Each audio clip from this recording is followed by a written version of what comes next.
ان بڑی بڑی بستیوں کو کس طرح ہلاکت میں ڈال دیا۔ اور پھر اس کے بعد 9ویں سپارے کے اندر آپ دیکھتے ہیں کہ ڈیٹیل کے ساتھ موسیٰ علیہ السلام اور فرعون کا ذکر آتا ہے کہ موسیٰ علیہ السلام نے فرعون کو اور آل فرعون کو کس طرح دعوت دین پیش کی، اور وہ قصہ حضرت موسیٰ علیہ السلام کا کہ جو فرعون کو غرق ہونے کا قصہ ہے، اور اس کے علاوہ حضرت موسیٰ علیہ السلام 40 دن کس طریقے سے طور پر گئے، اللہ کے سے ہم کلام ہوئے، یہ تمام ذکر و اذکار آپ کو ملتے ہیں۔ اور پھر آخر کے اندر آپ سورہ اعراف کے اندر دوبارہ اللہ رب العزت اس کو ریپیٹ کرتا ہے اپنے توحید کے بیان کو، پھر شرک کی بات، پھر کل آپ نے سنا ذکر کی بات۔ اب یہ تمام مضمون آپ کو سمجھ میں آنا چاہیے۔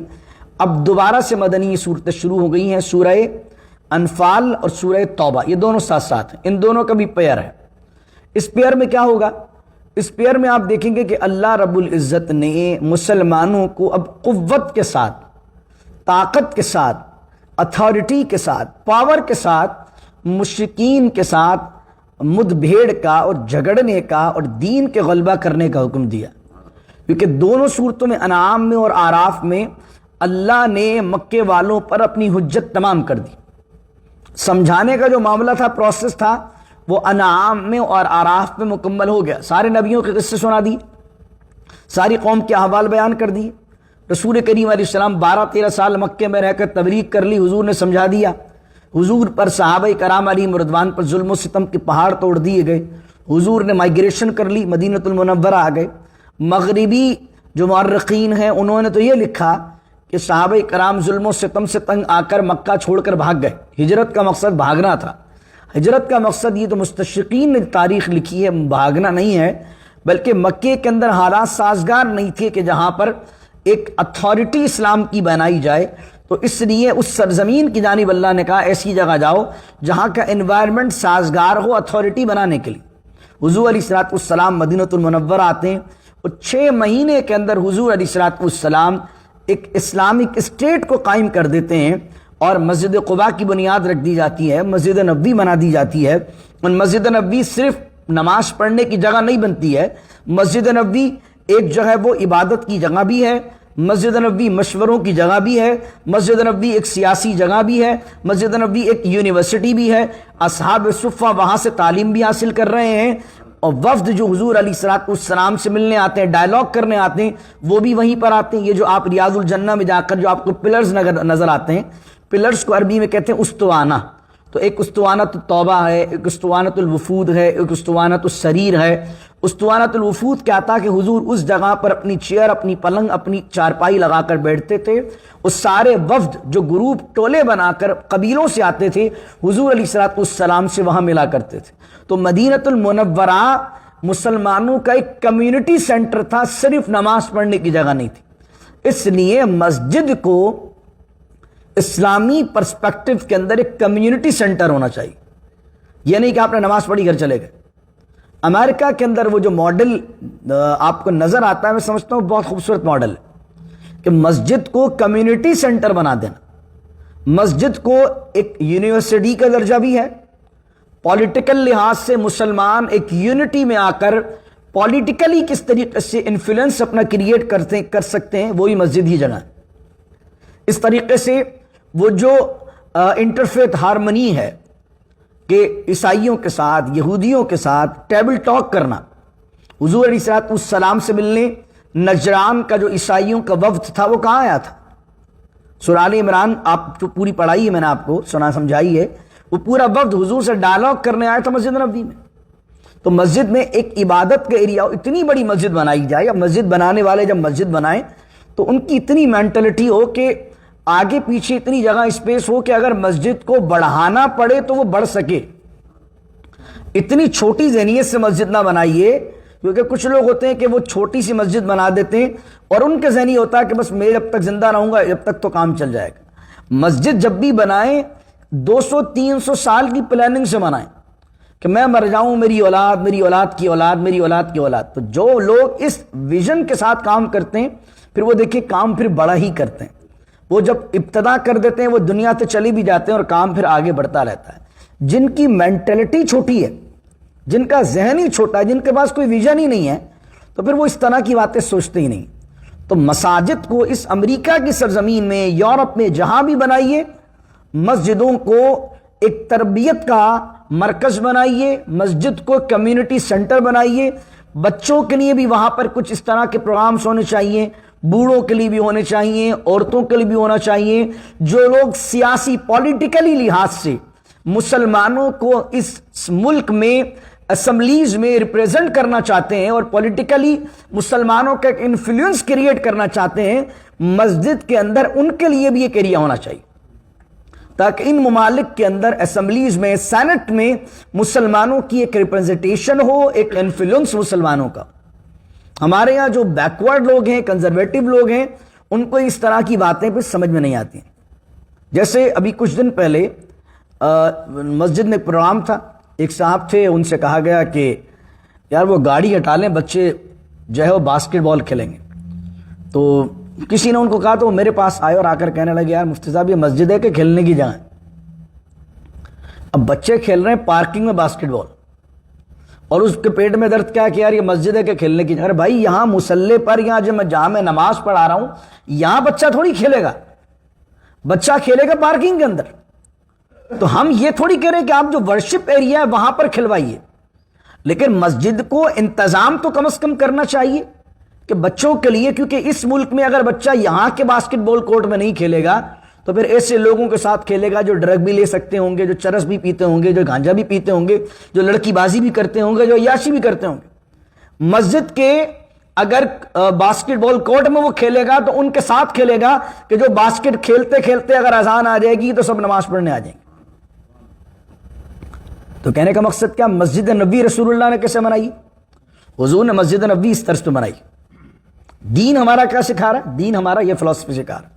تو جو لوگ کنزرویٹو ہیں، جو لوگ براڈ مائنڈڈ لوگ نہیں ہوتے، جو لوگ مطلب ان کا بڑا بیکورڈ لوگ ہوتے ہیں، ان کو یہ باتیں بھی عقل میں نہیں آتی۔ پھر وہ لوگ کہتے ہیں کہ یار آپ تو بڑے آزاد خیال آدمی ہیں، آپ تو بہت آزادی والی باتیں کرتے ہیں اور آپ تو اس طرح کی باتیں کرتے ہیں۔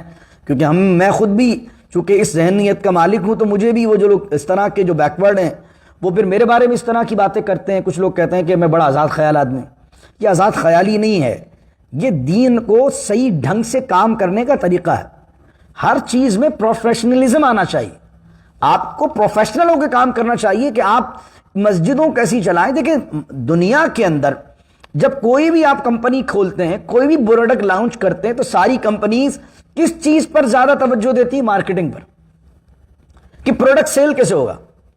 اب آپ کو دین کی تبلیغ کرنی ہے، دین بیچنے کی بات نہیں کر رہا، دین کو تبلیغ کرنا، تو دین کو بھی آپ کس طرح مارکیٹائز کریں گے، اس کو کس طرح دکھائیں گے، اس میں اٹریکشنز رکھیں گے۔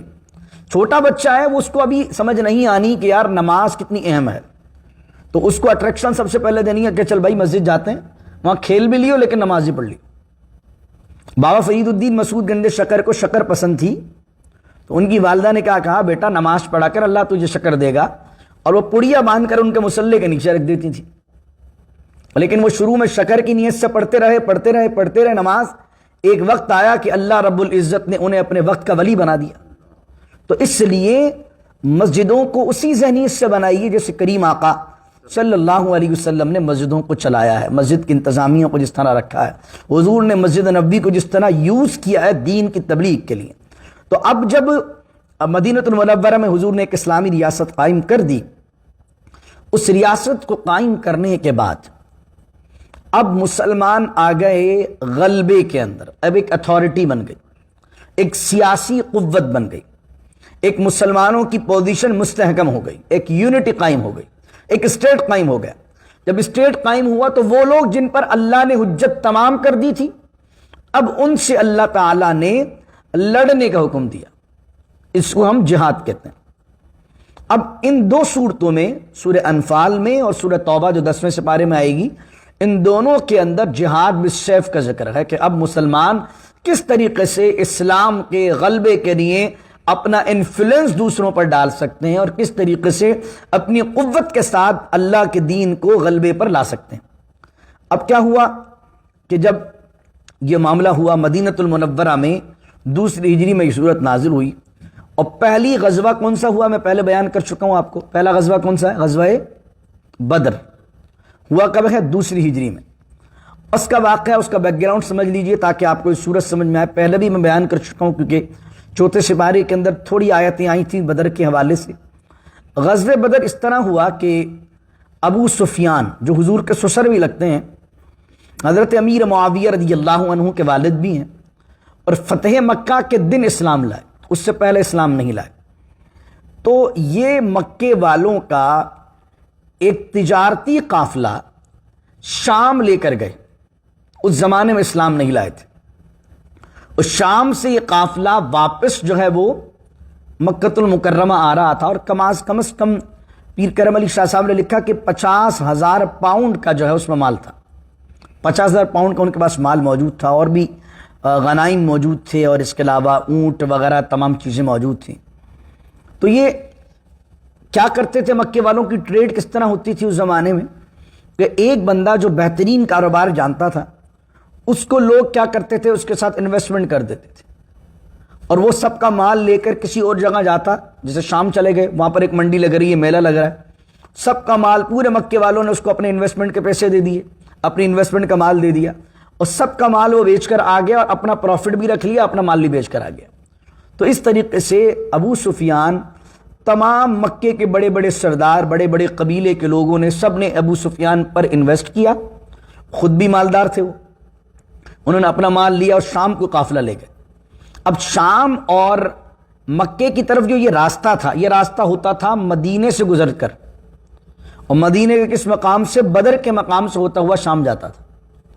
تو نبی کریم صلی اللہ علیہ وسلم نے سیرت مبارک میں واقعہ ملتا ہے کہ نبی رحمت علیہ الصلوۃ والسلام نے مسلمانوں کو حکم دیا کہ اب ابو سفیان کا جو یہ قافلہ آ رہا ہے اس کو روکو، تاکہ مکے والوں نے جو 12-13 سال مسلمانوں پر ظلم و زیادتی کیے، اب مسلمانوں کا مکے والوں پر ذہنی پریشر بننا چاہیے، ایک انفلوئنس بننا چاہیے کہ مسلمان اب اتھارٹی میں آ چکے ہیں، اب اپنی اتھارٹی منواؤ اور قافلے کو روکو ابو سفیان کے، تاکہ ابو سفیان پر بھی، اور چونکہ سارے مکے کا پیسہ ابو سفیان کے ساتھ لگا ہوا ہے، تو ان تمام مکے والوں پر مسلمانوں کی ایک پریشر، اتھارٹی کا ایک ان کا انفلوئنس ذہنی طور پر ان کے ذہن میں آ جائے. لوگ جو ہے نکلے، 8 سے 10 گھوڑے تھے، لوگوں کے پاس نہ نیزے تھے نہ تلواریں تھیں، اور یہ حضور علیہ الصلوۃ والسلام کے ساتھ مدینۃ المنورہ سے بدر جانے کے لیے وہ جو راستہ آ رہا تھا شام سے مکے کی طرف، وہاں گئے.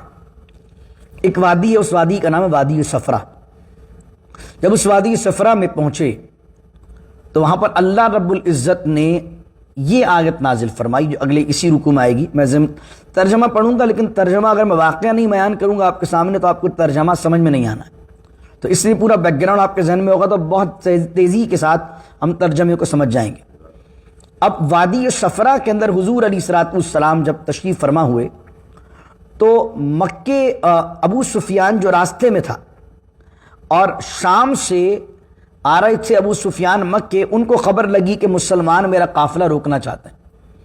تو انہوں نے کیا کیا کہ وہ جو عام راستہ تھا جو لوگ شام اور مکے سے آنے جانے کے لیے استعمال کرتے تھے، انہوں نے کیا کیا کہ وہ راستہ چھوڑا اور سمندر کے راستے دوسرا راستہ اختیار کر کے مکے کی طرف آنے لگے. اور ایک بندہ احتیاطاً مکے کی طرف تیزی کے ساتھ روانہ کر دیا، جو مکے والوں کو یہ بتائے کہ ابو سفیان اور تمہارا مال خطرے میں ہے اور مسلمانوں نے حملہ کر دیا. وہ بندہ گیا اور جا کر مکے میں اس طرح داخل ہوا کہ اپنی قمیص اس نے پھاڑ لی، کرتا پھاڑ لیا، اور اپنے اونٹ کو جس پر سوار ہو کر آیا تھا اس کو کاٹ دیا، اور کہا کہ غضب ہو گیا، مسلمانوں نے تمہارے قافلے پر حملہ کر دیا، اور تمہارا اتنا بڑا قافلہ جس میں تمہارا اتنا پروفٹ تھا، تمہیں بہت بڑا نقصان ہوا. ابو جہل نے، عتبہ، شیبہ، ولید بن عقبہ، یہ بڑے بڑے سردار، ان لوگوں نے آپس سے میٹنگ کی، مشورہ کیا، اور مشورہ کرنے کے بعد یہ تمام لوگ ایک جگہ جمع ہوئے، اور جمع ہونے کے بعد انہوں نے ارادہ کیا کہ اب مسلمانوں کے لیے لڑنا ہے، مسلمانوں سے لڑنا ہے. انہوں نے گانے والیوں کو لیا، سارے مکے کے قبیلوں نے، جو کافر کے قبیلے تھے، کفار تھے، سب نے اچھا خاصا مال اس لڑائی کے لیے، مسلمانوں سے جو پہلی لڑائی ہونے والی تھی، اچھا خاصا مال انویسٹ کر دیا اس بیٹل کے لیے، اس لڑائی کے لیے. اور بہترین قسم کے گھوڑے، بہترین قسم کے اونٹ، بہترین قسم کی تلواریں، بھالے، نیزے اور گانے والیاں، وہ لوگ جو شاعری کر کے جو ہے وہ اشعار سنا کر جذبات کو ابھارتی ہیں لڑنے کے. آپ کو یاد ہوگا کہ یہ ایک ٹیکنیک ہوتی ہے سولجر کے جذبات کو بڑھانے کے لیے. جس طریقے سے پاکستان کی جنگ وغیرہ جب ہوئی تو نور جہاں وغیرہ اس طریقے سے ہر ملک کا جو ہے ایک کچھ نہ کچھ نیشنلزم پر کچھ جو ہے وہ گانے اور کچھ اشعار وغیرہ ہوتے ہیں، تو انہوں نے وہ بھی گانے والیاں بھی اپنے ساتھ رکھی. تو اب یہ سارا قافلہ مکے سے بدر کی جانب مسلمانوں سے لڑنے کے لیے اور اپنا مال واپس لینے کے لیے روانہ ہوا. یہاں ابو سفیان اپنا راستہ چینج کر چکے تھے، تو وہ تو سیدھے مکے کی طرف آ گئے، قریب پہنچ گئے، اور انہوں نے خط بھجوایا دوبارہ ابو جہل عتبہ شیبہ کی طرف کہ بھائی میں پہنچ گیا ہوں مکے اور تم واپس آ جاؤ، کوئی ہمارے جھڑپ نہیں ہوئی، مال بھی سیف ہے. اب جب یہ خبر پہنچی تو کچھ لوگوں نے کہا کہ اب ہمیں واپس چلنا چاہیے، جب مال مل گیا ہے اور کوئی لڑائی بھی مسلمانوں سے نہیں ہوئی ہے تو واپس چلنا چاہیے. ابو جہل، عتبہ، شیبہ، ولید بن عقبہ، یہ بڑے بڑے جو سرداران قریش تھے، ان کے دماغ میں فتور چھایا اور انہوں نے کہا کہ بڑا اچھا موقع ہے، سارا مکہ ایک یونٹی کی پوزیشن کے اندر ہے، مال بھی ہے، دولت بھی ہے، تلواریں بھی ہیں، تیر بھی ہیں، بھالے بھی ہیں، سب کچھ ہمارے پاس موجود ہیں، تو ہم کیوں نہ ایسا کام کریں کہ ہم ایک دفعہ مسلمانوں کو مدد چکھا کر آئیں. اور اب انہوں نے لوگوں کو بھڑکایا. 1200-1300 لوگ تھے، جن میں سے 200-300 لوگ تو چلے گئے، لیکن یہ 1000 لوگ رہ گئے، اور 1000 کے پاس بہترین قسم کے جانباز لوگ، بہترین تلواریں، گھوڑے، اونٹ وغیرہ سب موجود تھے. اور یہ سارا قافلہ ابو جہل اور عتبہ شیبہ کے بھڑکانے پر مسلمانوں سے لڑنے کے لیے آمادہ ہوا، اور کہا کہ مسلمانوں کی اینٹ سے اینٹ بجائیں گے اور ایک دفعہ ان کو ملا چکھائیں گے، اور یہ بدر کی طرف روانہ ہوا. اب حضور علیہ، اب یہ سچویشن آپ نے سمجھ لی. حضور علیہ السلام وہاں سے کہہ کر مسلمانوں کو نکلے ہیں کہ آؤ قافلہ روکتے ہیں، تاکہ ایک پریشر جو ہے وہ بلڈ کریں کافروں کے ذہنوں پر. قافلہ روکتے ہیں. وادی صفرا میں پہنچے تو اللہ نے آیت نازل فرما دی، اے حبیب، اللہ تعالیٰ آپ کو ان میں سے، ان دونوں میں سے ایک گروہ پر غلبہ عطا فرما دے گا. ایک گروہ پر غلبہ، یعنی ایک قافلہ ہے اور ایک جو ہے وہ لشکر ہے جو ابو جہل لے کے آئے، ایک گروہ پر اللہ آپ کو غلبہ دے دے گا، فتح دے دے گا. تو اب جو لوگ تھے جو لڑنے کے ارادے سے نہیں آئے تھے، تلواریں نہیں تھی، تیر نہیں تھے، بھالے نہیں تھے، چند کمزور لوگوں نے کہا کہ حضور ہم تو لڑنے کے ارادے سے نہیں آئے، ہم تو تیاری سے ہی نہیں آئے. تو ایسا کرتے ہیں کہ وہ 40 ہی لوگ ہیں صرف قافلے میں، تو ہم ایسا کرتے ہیں قافلے پر حملہ کر دیتے. تو اللہ نے آیت نازل فرمایا کہ وہ چاہتے تھے کہ بغیر لڑے مال مل جائے. تو یہ قافلے کی طرف حملہ کریں گے، اتنے لوگ بھی نہیں ہیں، یہ لوگ زیادہ تھے، 313 کے قریب لوگ تھے مسلمان، تو وہ لوگ آسانی سے بغیر لڑے مال مل جائے گا. یہاں کیا تھا؟ ابو جہل والے گروپ پر حملے کرنے کا مقصد یہاں پر لڑنا تھا، لڑائی تھی، جہاد تھا، باطل کو نیچا دکھانا تھا، دونوں معاملات تھے. اب رسول کریم صلی اللہ علیہ وسلم نے صحابہ کرام رضوان اللہ علیہم اجمعین سے وادی صفرا میں مشورہ کیا، بتاؤ کرنا کیا چاہیے. حضرت ابو بکر کھڑے ہوئے، حضرت عمر کھڑے ہوئے، حضرت علی کھڑے ہوئے رضی اللہ عنہ، اور حضرت عثمان موجود نہیں ہے بدر میں. کیوں نہیں ہے؟ کیونکہ حضرت عثمان اس لیے موجود نہیں ہے کہ نبی کریم علیہ السلام کی ایک صاحبزادی حضرت رقیہ رضی اللہ تعالی عنہا کی طبیعت ٹھیک نہیں تھی، تو بدر میں حضرت عثمان جانا چاہتے تھے، لیکن رسول کریم صلی اللہ علیہ وسلم نے فرمایا عثمان تم ہماری بیٹی رقیہ کی تیمارداری کرو. تو حضرت عثمان اس لیے موجود ہیں. حضرت ابو بکر، حضرت عمر، حضرت علی تینوں کھڑے ہوئے اور کہنے لگے یا رسول اللہ صلی اللہ علیہ وسلم، آپ کا جو مرضی، آپ کا رب جو چاہتا ہے ہم آپ کے ساتھ کھڑے. آپ ہمیں جہاں بھی حکم دیں گے، دریا میں کودنے کا حکم دیں گے، ہم دریا میں کود جائیں گے، آپ حکم فرمائیے. حضرت مقداد بن اسود کھڑے ہوئے رضی اللہ عنہ، انہوں نے بھی جذبات کے اظہار کیا، یا رسول اللہ صلی اللہ علیہ وسلم، اگر آپ ہمیں لڑنے کا حکم دیں گے تو ہم موسیٰ علیہ السلام کی قوم نہیں ہیں جو آپ سے یہ کہیں کہ انت وربک فقاتلا انا ہاہنا قاعدون. پیچھے آیت گزری ہے کہ آپ جائیے اور آپ کا رب جائے، جا کر جبارین سے لڑیں، وہ تو بہت طاقتور ہیں، ہم تو نہیں لڑتے ان سے. جبارین کے جب میں نے آپ کو جہاد بیان کیا تھا کہ اللہ نے موسیٰ علیہ السلام کو کہا جبارین سے جا کر لڑو، تو انہوں نے کیا کہا تھا؟ قال فذهب انت وربک فقاتلا انا ہاہنا قاعدون. آپ جائیے، آپ کا رب جائے اور جا کر لڑے، انا ہاہنا قاعدون، ہم تو یہیں بیٹھے رہنے والے ہیں. تو یہ آیت حضرت مقداد نے پڑھی اور کہا یا رسول اللہ ہم موسیٰ علیہ السلام کی قوم نہیں ہیں، ہم آپ سے یہ نہیں کہیں گے کہ آپ جا کر لڑیں اور آپ کو جب رب جا کر لڑے، آپ کے انشاءاللہ عز و جل ہر لحاظ سے سینہ سپر کھڑے ہوں گے اسلام کے خاطر اور آپ کے خاطر۔ رسول کریم علیہ الصلوۃ والسلام نے پھر ہی فرمایا مجھے مشورہ دو۔ حضور کی خیال تھا کہ جتنے لوگ مشورہ دے رہے ہیں یہ سارے ہیں مہاجرین، اور حضور رائے لینا چاہتے تھے انصار سے، کیونکہ انصار نے بیعت حضور سے اس بات پر کی تھی کہ اگر کوئی مدینے پر حملہ کرے گا تو انصار ساتھ دیں گے۔ اور اب یہاں کیا ہو رہا تھا، یہاں پر اٹیکنگ پوزیشن تھی مسلمانوں کی کہ اب اللہ نے حکم دیا اٹیک کرنا، تو اب اس بات پر انصار نے بیعت نہیں کی تو حضور علیہ السلام چاہتے تھے کہ پہلے مشورہ کیا جائے لڑنے سے پہلے، تاکہ سب لوگوں کو ایک پلیٹ فارم پر جمع کیا جائے یونٹی کے ساتھ۔ اب یہ دیکھیے حضور کی سیرت کا یہ پہلو کہ لیڈر اس کو کہتے ہیں، لیڈر اس کو کہتے ہیں۔ رسول کریم علیہ السلام پیغمبر ہیں، نبی ہیں، چاہیں تو آرڈر دیں بس، اور نبی کا حکم ماننا لازم، جو نہیں مانے گا کافر۔ لیکن حضور علیہ السلام کا سکھا رہے ہیں لڑنے کے آداب، کہ جب کوئی بیٹل کے اندر کوئی سولجر ہے، کوئی آرمی کا آدمی ہے، کوئی لڑنے والا مجاہد ہے، اس کو کیا چاہیے کہ جو اس کے انڈر میں آنے والے سولجرز ہیں ان کو مشورہ کرے، ان سے کیا کرنا ہے، کیسے کرنا ہے، کیا سوچتے ہو، کیا دماغ ہے، کیا ذہن میں آتا ہے۔ اس سے کیا ہوگا، لوگوں کی مینٹلٹی پتہ پڑے گی، لوگوں کے جذبے پتہ پڑیں گے، کون آدمی کتنا پانی میں یہ پتہ پڑے گا۔ تو حضور علیہ السلام نے جب ان کی بات سن لی مہاجرین کی، حضور علیہ السلام نے فرمایا مجھے مشورہ دو۔ لوگوں نے حضور علیہ السلام کو مشورہ دیا، تو انصار سے حضرت سعد بن معاذ رضی اللہ عنہ کھڑے ہوئے، کہنے لگے یا رسول اللہ صلی اللہ علیہ وسلم، شاید آپ کی مراد ہماری طرف ہے۔ حضور علیہ السلام، ہم نے آپ کو اللہ کا نبی مانا ہے، آپ پر جو کتاب نازل ہوئی اس کو کتاب منزل مانا ہے، ہم آپ کے ساتھ ہیں ہر لحاظ سے، آپ کے دائیں کھڑے رہیں گے، آپ کے بائیں کھڑے رہیں گے، آپ کے آگے کھڑے رہیں گے، آپ کے پیچھے کھڑے رہیں گے، آپ پر جان وار دیں گے، آپ جو ہمیں حکم دیں گے، آپ دریا میں اتر جانے کا حکم بھی دیں گے تو ہم کھڑے۔ حضور علیہ السلام جب یہ جملہ سنا تو حضور کے چہرے والضحیٰ پر مسکراہٹ آ گئی صلی اللہ علیہ وسلم۔ اب حضور علیہ السلام بدر کی جانب روانہ ہو۔ بدر، وہاں ایک کنویں کا نام ہے، اور چونکہ 14ویں رات کا چاند اس کنویں میں نظر آتا تھا تو چاند کو بھی بدر کہتے ہیں، اس لیے اس علاقے کو بدر کہتے تھے۔ مدینہ المنورہ کے غالباً 1 سے 1.5 گھنٹے کی مسافت پر جو ہے بدر کا مقام واقع ہے۔ اس بدر کے مقام پر نبی کریم علیہ السلام نے پڑاؤ ڈالا، اور حضور جان عالم صلی اللہ علیہ وسلم نے جس جگہ پڑاؤ ڈالا مشورہ کیا کہ کہاں پڑاؤ ڈالنا چاہیے، خیمے لگا لیے گئے۔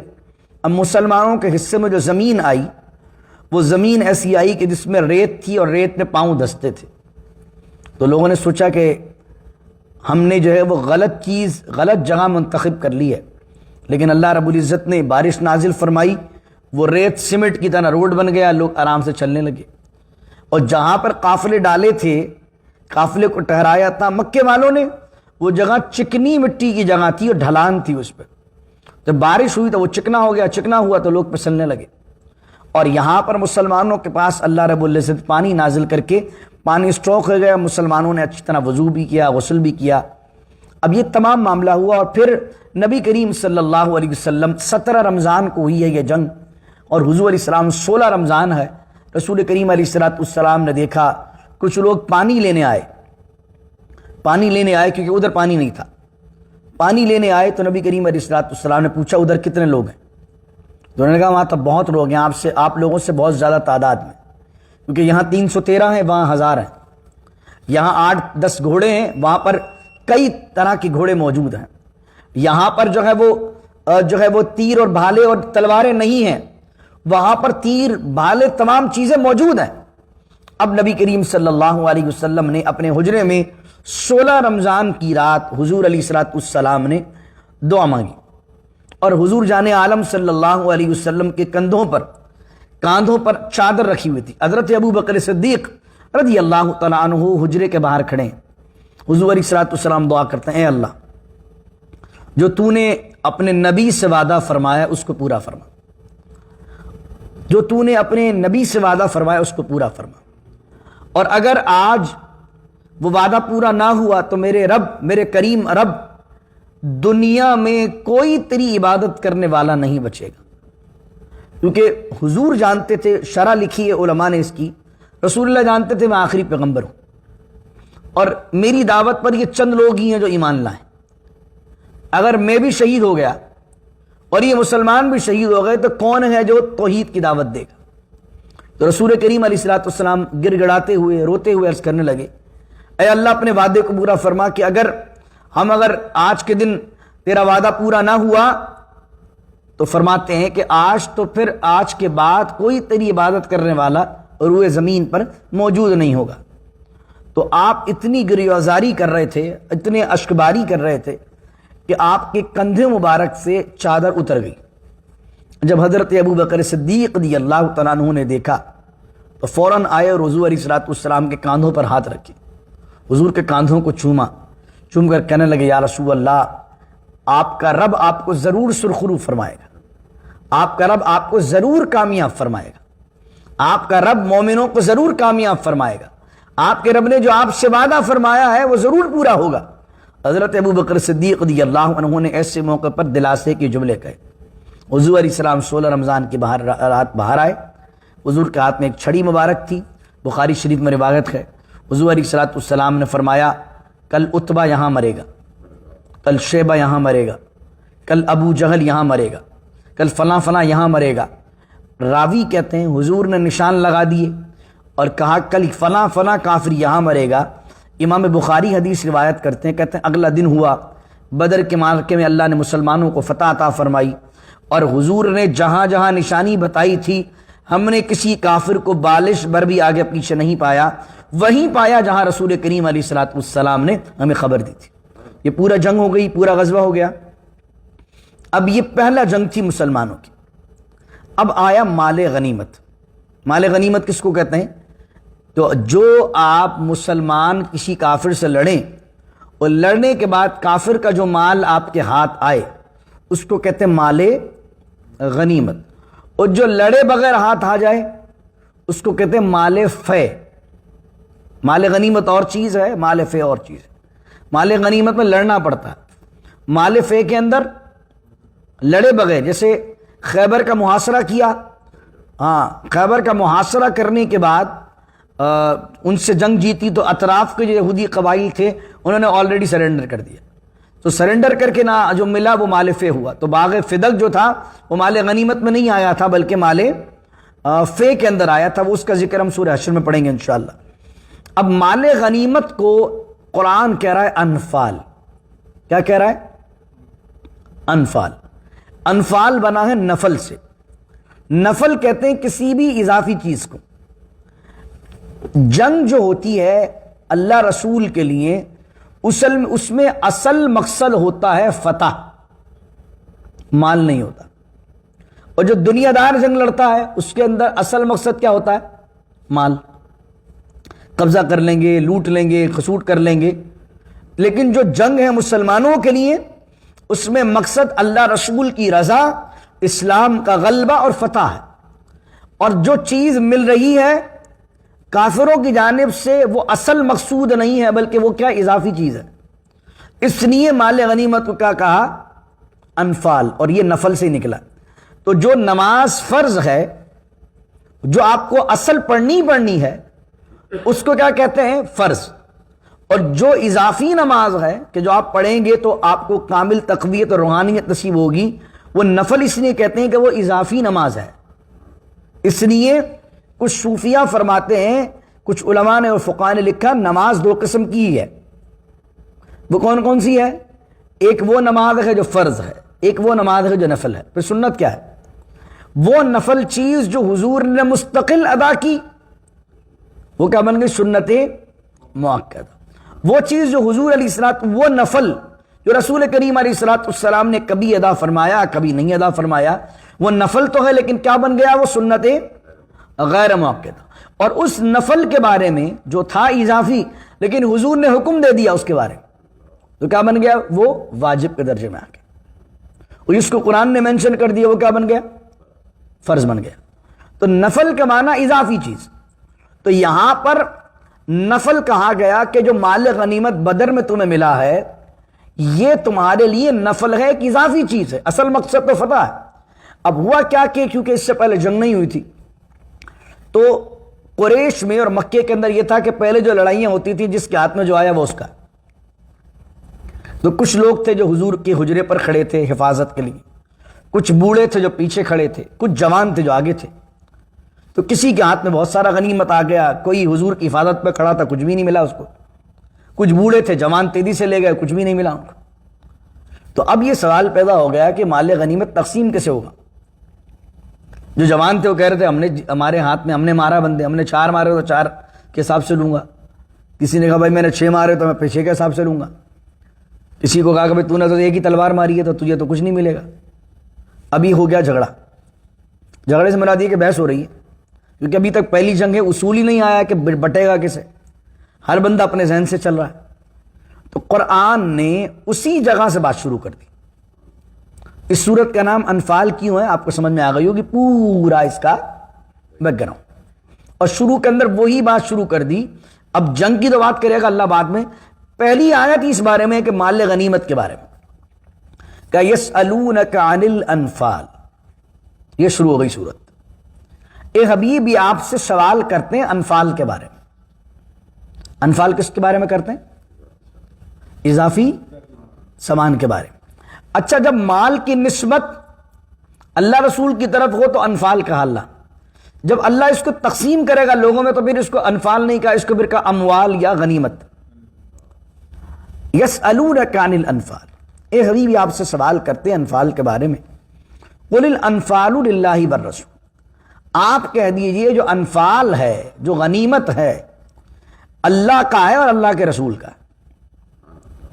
اس کا مقصد کیا ہے کہ اب چوں چنا نہ کرو، جو اللہ رسول حکم دیں گے بس وہی ہوگا۔ یہ چیز ڈالی مسلمانوں کے دلوں میں کہ محبت مال کی نہیں ہونی چاہیے، محبت اللہ کے حکم کی، اللہ کے رسول کے حکم۔ کیونکہ اگر پہلی جنگ کے اندر ہی مال کے چکر میں مسلمان لگ گئے تو پھر تو اللہ کے لیے کبھی جنگ نہیں کریں گے، نوٹوں کے لیے جنگ کریں گے۔ تو پہلی ہی دفعہ میں اللہ نے فوراً پکڑ کر لی ان کی، تاکہ ان کے دل خالص رہیں اللہ رسول کے لیے۔ یسألونک عن الانفال، اور اے حبیبی آپ سے سوال کرتے ہیں انفال کے بارے میں۔ قل الانفال للہ والرسول، آپ کہہ دیجئے انفال جو ہے وہ تو اللہ کے لیے، اللہ کے رسول کے لیے۔ فاتقوا اللہ، تو اللہ سے ڈرو۔ وَأَصْلِحُوا ذَاتَ بَيْنِكُمْ، اور آپس میں صلح رکھو، آپس میں صلح پسندی اختیار کرو، آپس میں بنا کر رکھو۔ وَأَطِيعُوا اللَّهَ وَرَسُولَهُ، اور اطاعت کرو اللہ کی، اس کے رسول کی۔ إِن كُنتُم مُؤْمِنِينَ، اگر تم مومن ہو، اطاعت کرو۔ اللہ رسول کہہ دیں اس کو دے دو غنیمت، اتنا حصہ اس کا، ختم بات۔ اب وہ 10واں پارہ جب شروع ہوگا نا تو وَاعْلَمُوا أَنَّمَا غَنِمْتُمْ، وہاں سے اللہ بیان کرے گا کہ تقسیم ہوگی کیسے۔ پہلے یہ بات سمجھائی جا رہی ہے، باٹم لائن سمجھ لو کہ یہ سارا مال تمہارا نہیں ہے، سارا مال کس کا ہے؟ اللہ ہے، اللہ کا ہے، اللہ کے رسول صلی اللہ علیہ وسلم کا۔ اب وہ تمہیں آرڈر دیں گے کہ تقسیم ہوگی کس طریقے سے، کیونکہ مسلمانوں کے اندر یہ بات اس لیے ڈالی جا رہی ہے کہ مسلمان کا سولجر جو ہے وہ بکنا نہیں چاہیے نوٹوں پہ۔ یہ سولجر کے اندر بڑی اہم چیز ہے۔ تو اس لیے جو آرمی ہے، جو مسلمانوں کی آرمی ہوتی ہے، اس کے اندر بڑی اہم ضرورت ہے کہ جو آرمی کے لوگ ہیں ان کو یہ بات سمجھائی جائے کہ ہمارا لڑنا کس لیے ہے، ہمارا لڑنا ہے دین کے لیے، اسلام کے لیے۔ ہمارا جو لڑنا ہے وہ اللہ کے دین کے غلبے کے لیے لڑنا ہے، تاکہ کوئی بھی ہمارے سولجر کو پیسوں میں، ڈالروں میں خرید نہ سکے۔ فرمایا کہ اب اللہ بیان کر رہا ہے مومنوں کو، پہلے کہا اگر تم مومن ہو تو یہ کام کرو، اطاعت کرو اللہ کی، اللہ کے رسول کی۔ اب اللہ کہہ رہا مومن ہوتے کون ہیں؟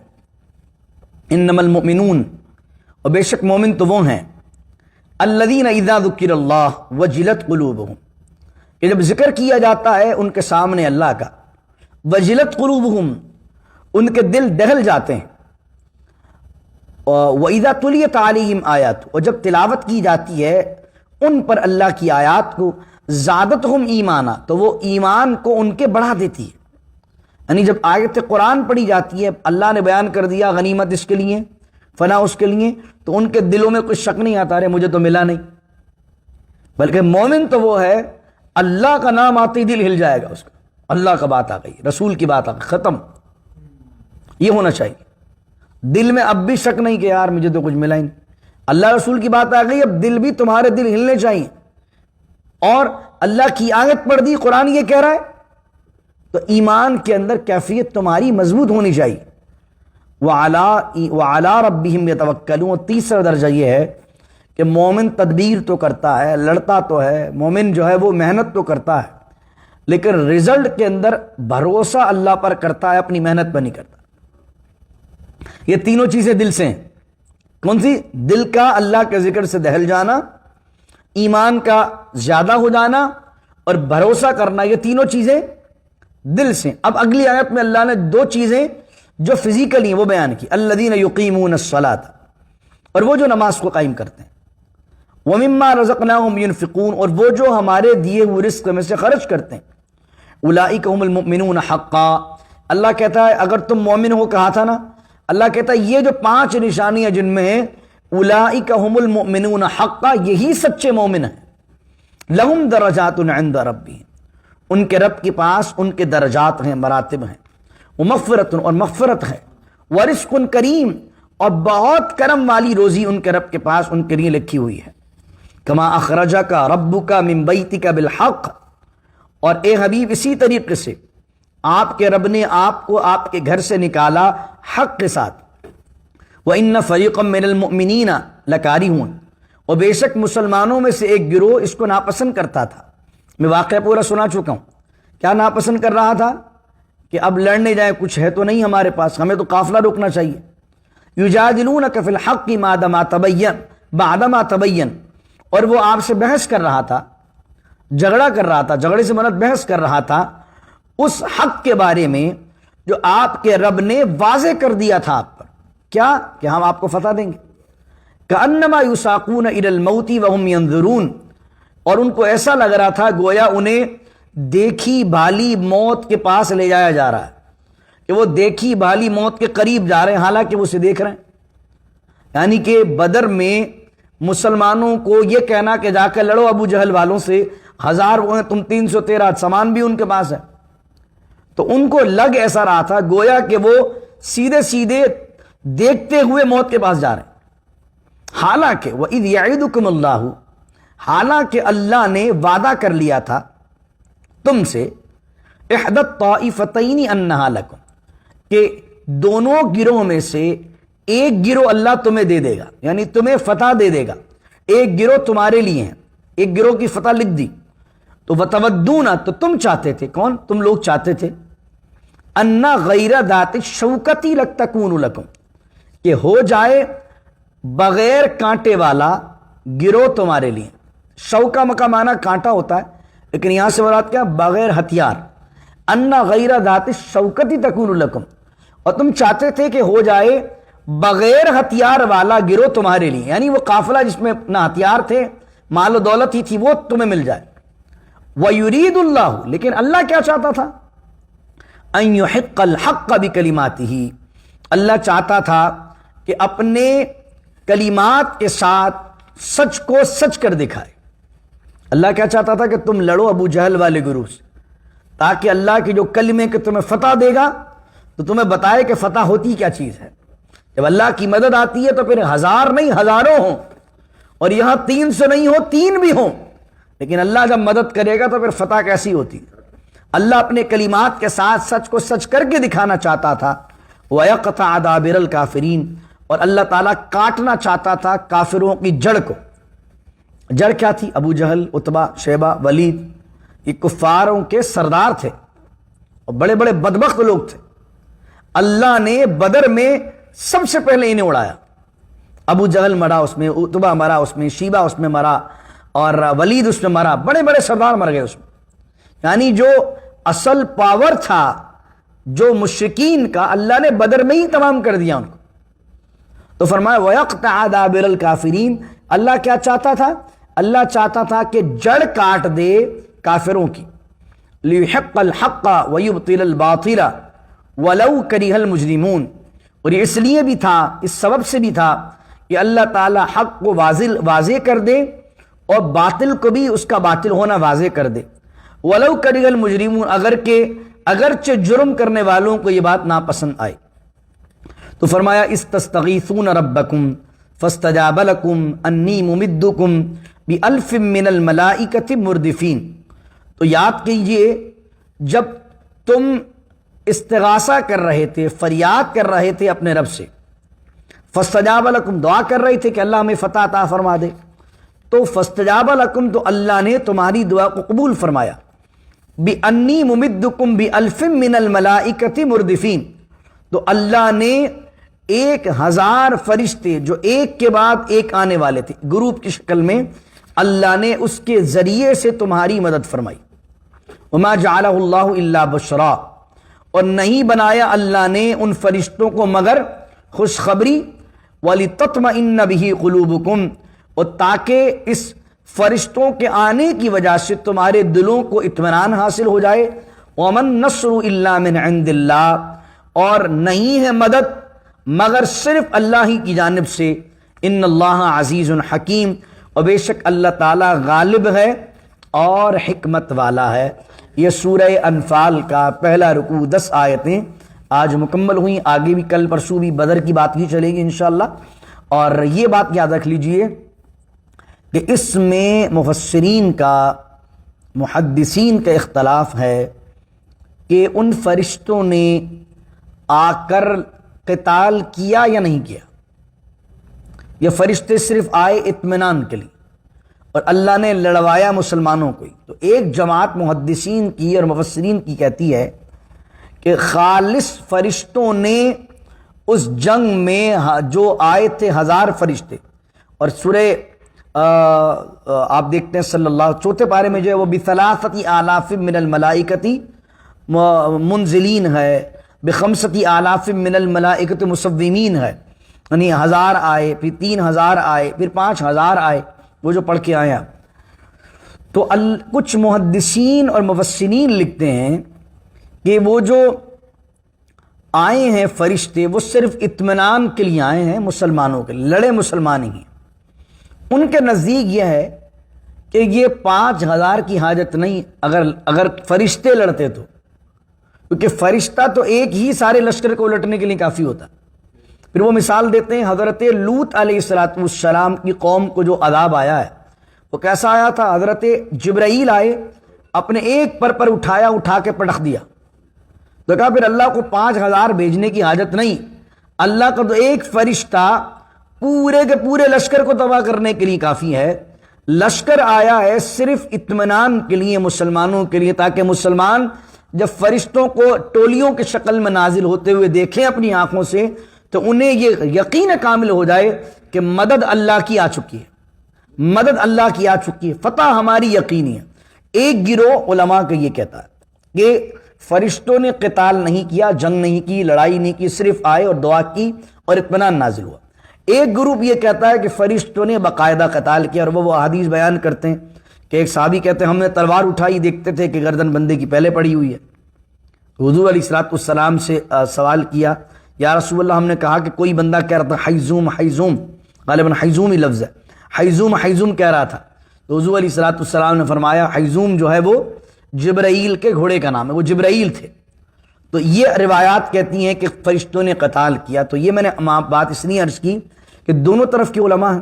تو اگر کوئی آپ کے سامنے یہ بات کر دے کہ بھئی قتال نہیں کیا تھا تو اس طرف بھی علماء ہیں، کوئی کہہ دے قتال کیا تھا تو اس طرف بھی علماء ہیں. دونوں طرف کی روایات ہمیں ملتی ہیں. لیکن قرآن کی یہ جو آیت ہے، قرآن کے اندر یہ نہیں ملتا ہے کسی آیت کے اندر کہ فرشتے آئے اور انہوں نے لڑا. یہ تو آیا فرشتے آئے، اس میں کیا بیان کیا 1000 آئے. چوتھے بارے میں کیا تھا 1000 آئے، پھر 3000 آئے، پھر 5000 آنے کا ذکر ہے. پھر اللہ کیا کہہ رہا ہے، ہم نے ان کو بنایا مسلمانوں کے لیے خوشخبری، وَلِتَطْمَئِنَّ بِهِ قُلُوبُكُمْ اور اس کے ذریعے سے ان کے دلوں کو اطمینان دیا. تو یہاں پر بھی اللہ کہہ رہا ہے دلوں کو سکون اور اطمینان ملا اور خوشخبری مل گئی فتح کی. بس لڑنے کا ذکر ان آیات میں نہیں ہے. تو جب ان آیات میں لڑنے کا ذکر نہیں ہے تو پھر وہ روایات کی بحث ہو جاتی ہے. پھر روایات کی بحث ہو جاتی ہے تو پھر وہ ڈفرینس آف اپینین آ جاتا ہے. دونوں طرف علماء ہیں، تو جو بھی رائے اپنائے، دونوں کی رائے جو ہے وہ روایات سے ہی ماخذ شدہ ہے. دعا کیجیے اللہ رب العزت سے اللہ تعالیٰ اصحاب بدر اور بدر والوں کے صدقے ہماری تمام مشکلات کو دور فرمائے۔ کیونکہ آج تعارف بھی تھا تو اس لیے آج درس بھی کافی طویل ہو گیا، کیونکہ سورت کا تعارف تھا اور بیک گراؤنڈ تھا اس کا۔ انشاءاللہ تسلسل کے ساتھ ہم آگے بیان کریں گے۔ اللہ رب العزت اس درس میں ہمیں مکمل قرآن کریم سنانے کی، پڑھانے کی، سمجھانے کی، سمجھنے کی، آگے بڑھانے کی توفیق عظمیٰ نصیب فرمائے اور عمل کی بھی اخلاص کے ساتھ توفیق نصیب کرے۔ بسم اللہ الرحمن الرحیم۔ الحمدللہ رب العالمین والصلاة والسلام علی اشرف الانبیاء والمرسلین۔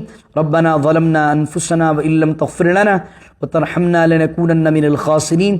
رب اجعلنی مقیم الصلاة ومن ذریتی ربنا وتقبل دعاء۔ ربنا اغفر لی ولوالدی وللمؤمنین یوم یقوم الحساب۔ وصلی اللہ تعالی علی خیر خلقہ ونور عرشہ محمد وعلى آلہ وصحبہ اجمعین برحمتک یا ارحم الراحمین۔ لا الہ الا اللہ محمد رسول اللہ۔